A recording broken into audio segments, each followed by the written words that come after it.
Évangile de Jésus-Christ selon saint Marc.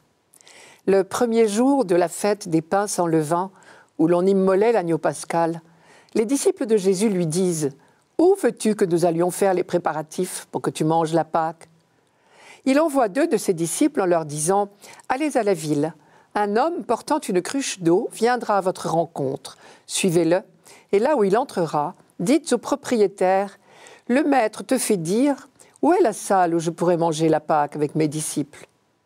Il vous indiquera à l'étage une grande pièce aménagée et prête pour un repas. Faites-y pour nous les préparatifs. Les disciples partirent, allèrent à la ville. Ils trouvèrent tout comme Jésus leur avait dit et ils préparèrent la Pâque. Pendant le repas, Jésus, ayant pris du pain et prononcé la bénédiction, le rompit, le leur donna et dit « Prenez, ceci est mon corps. » Puis, ayant pris une coupe et ayant rendu grâce, il la leur donna et ils en burent tous. Et il leur dit « Ceci est mon sang, le sang de l'alliance versé pour la multitude.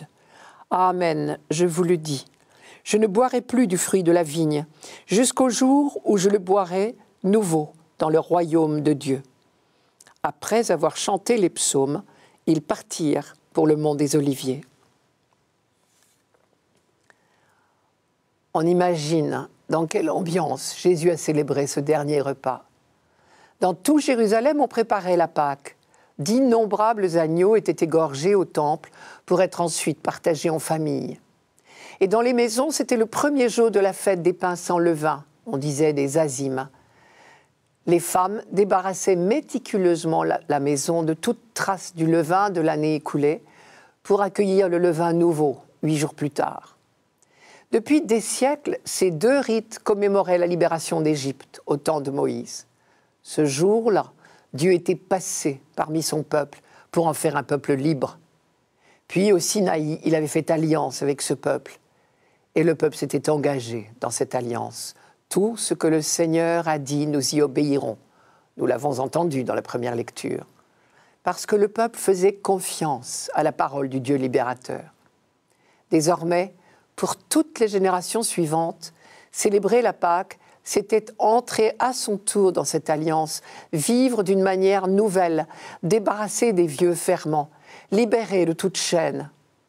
Car faire mémoire, ce n'est pas seulement égrener des souvenirs, c'est vivre aujourd'hui de l'œuvre inlassable de Dieu qui fait de nous des hommes libres.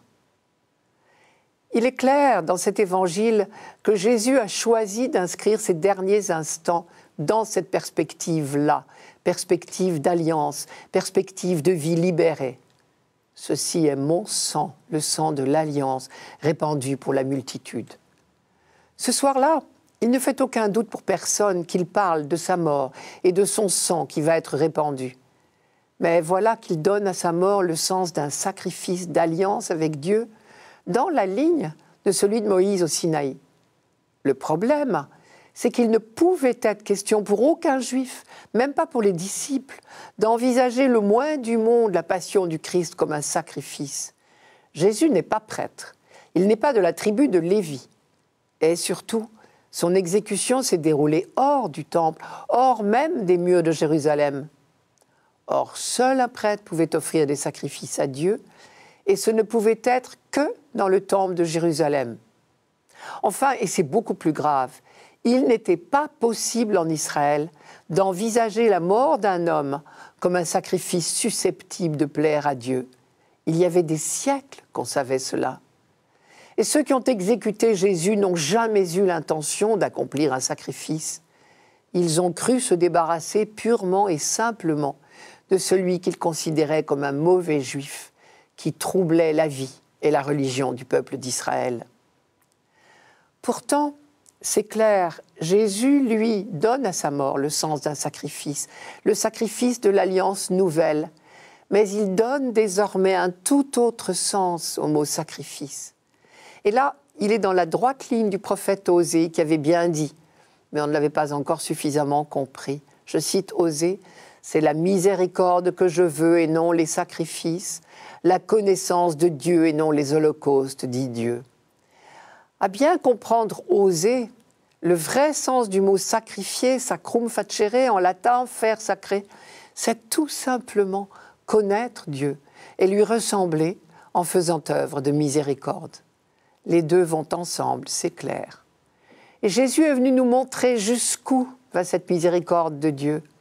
Elle va jusqu'à pardonner à ceux qui tuent le maître de la vie. Désormais, ceux qui veulent bien regarder vers le crucifié et y reconnaître le vrai visage de Dieu, sont frères du Christ. Ils connaissent tel qu'il est vraiment le Dieu de tendresse et de pitié. Et à leur tour, ils peuvent vivre dans la tendresse et la pitié. Finalement, c'est cela, être des hommes libres. Parce que nos pires chaînes sont celles que nous dressons nous-mêmes. Voilà la vie nouvelle à laquelle nous sommes invités et qui est symbolisée par le pain sans levain, le pain azime. C'est la raison pour laquelle notre Église est restée fermement attachée à la tradition des pains azimes pour fabriquer les hosties. Enfin, quand Jésus a dit « Ceci est mon corps », il avait entre les mains un morceau de pain sans levain, une matzah. Il annonçait ainsi une nouvelle manière d'être homme, pur, c'est-à-dire libre. L'acceptation libre, volontaire de sa mort, est bien le summum de la liberté. Il en a la force, parce que pas un instant il ne doute de son Père. Et c'est sur ce chemin-là qu'il nous entraîne.